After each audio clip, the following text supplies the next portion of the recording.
In the past 24 hours, 11 Australian activists detained by Israel while on a flotilla attempting to deliver aid to Gaza started arriving home. Since landing and being reunited with family and friends, several of the protesters have made serious allegations about their treatment by Israeli forces, including physical abuse.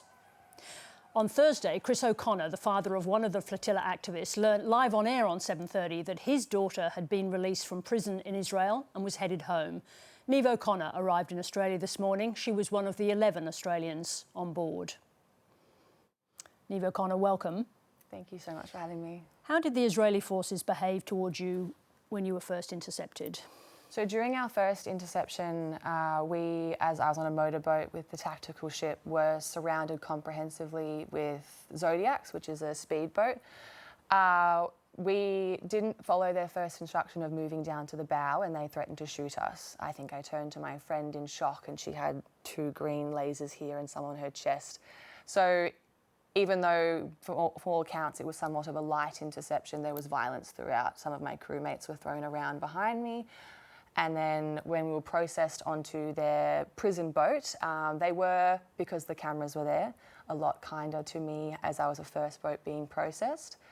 The further boats that came through and the more people that came through were treated with a lot more escalated violence. Let me just be clear, though, in terms of the things that yes. You are saying were done to you. I've read some of the descriptions. I want you to be clear about that, about what you say was the actual violence used against you. Yes. So I, through the process of being transferred out of the prison boat onto the Greek Coast Guard trip was most of where my violence occurred. As they walk you from one place to another, your head is basically between your knees and your arms are twisted up behind your back. Clearly, I wasn't walking fast enough because I got a knee to the face right here. And then I was thrown to the ground in front of the identification desk and I was hauled to my feet. Again, you just are constantly hammered with kicks and your fingers are stomped on. It's this kind of continual display of violence to keep you subdued. Now, when I read the account of what you said, it included multiple kicks to the head. Is that correct? Yes, multiple kicks to the head or knees. It was the variation. But yes, there was times where I had repeated kicks, yes. So when you arrived in Israel and then were deported from Israel to Turkey, at that point you were offered medical treatment. Did you accept medical treatment? I was offered medical treatment by Turkish authorities and I did accept it and I did give my testimonies to medical staff there, yes. But just in terms of what I'm looking for is I'm trying to understand whether you were treated for injuries, what those injuries were, and whether there are other people who can talk about what was done to you. I was treated for concussion and mild bone bruising of the wrists. I'd been kept in handcuffs for 19 hours straight and that reduced circulation had caused issues through here. So there are people that can attest to the injuries that I got, yes. So you were treated by Turkish medical staff? Yes. Yes. And do you have those records with you?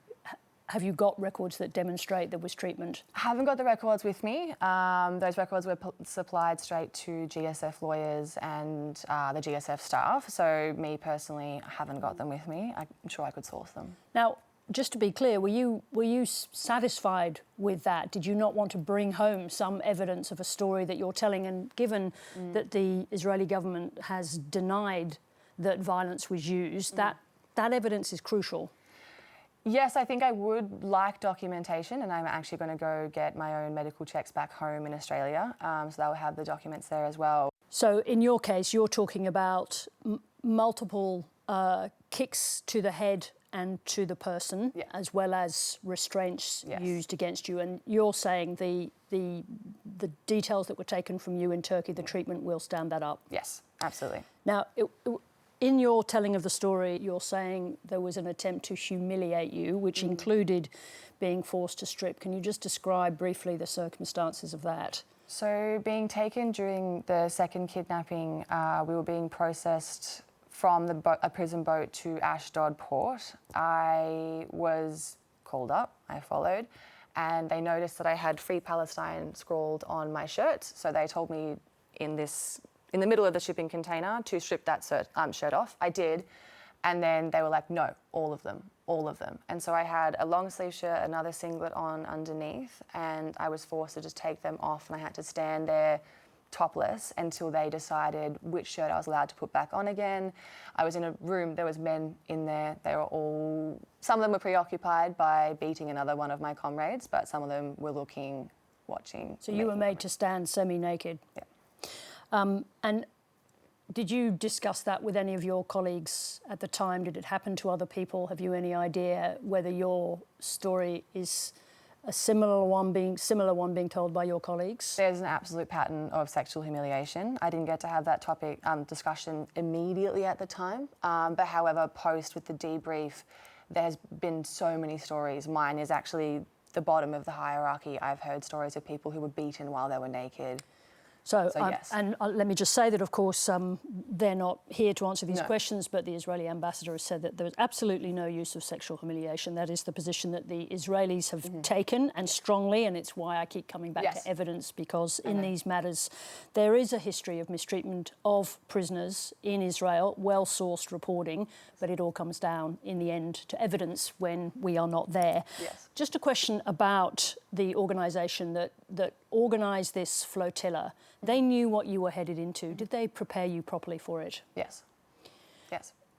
In terms of preparing you for the potential for violence or humiliation to take place, how did they prepare you? We had multiple workshops prior to sailing from Barcelona, and these were like whole day workshops. And it was... What did they tell you to expect? They told us to expect rampant racism, physical abuse, sexual abuse. They had testimonies from people who were on last year. In each step of the way, there was a collective care and a trauma-informed response to not only coach you through the moment of listening to these because they're really hard, but also to provide you with the knowledge that if these things do happen, there is a step-by-step process that you can seek the support you need. And what about the potential that there could be recourse to violence from the Israelis, as you are saying has happened? Did they prepare you properly for that? They prepared us as adequately as you could. You cannot predict what Israel is going to do. Like, we didn't predict to be intercepted but south of in terms Crete. of the potential danger you're going into, that's kind of where I'm headed with I this. was well aware. You knew what you were Absolutely. heading into. Let me ask you a question about that, because there are allegations from people that the flotillas are a political stunt that don't do anything to ease the suffering of people in Gaza. What's your response to that? If it was a political stunt, Israel would not be so afraid of the flotilla. Israel would not go to the lengths they have to stop the flotilla and prevent it from happening. They wouldn't demonise the activists on board, and they wouldn't stop life-saving humanitarian aid from entering Gaza. So, yes, it's not a political stunt. It is a movement that is designed to bring Palestinian liberation to the forefront of the discussion. But which is it? Is it the political activity that is the focus for you? Because you would have known in advance the chances of any of those boats reaching the shore at Gaza it was impossible that aid was going to be transferred. So how important, really, in the scheme of things, is the political message that you are sending here? The political message is very important. I think the reason GSF is so successful in amplifying Palestinian perseverance is because they actually have multiple mission objectives. The aid is just one. Palestinians being talked about in the media and not being neglected, particularly in the global north, is another. And so that's why this mission it's political, yes, but it's also about humanity and compassion. Neve O'Connor, thank you very much indeed. Thank you so much for having me. Thank you.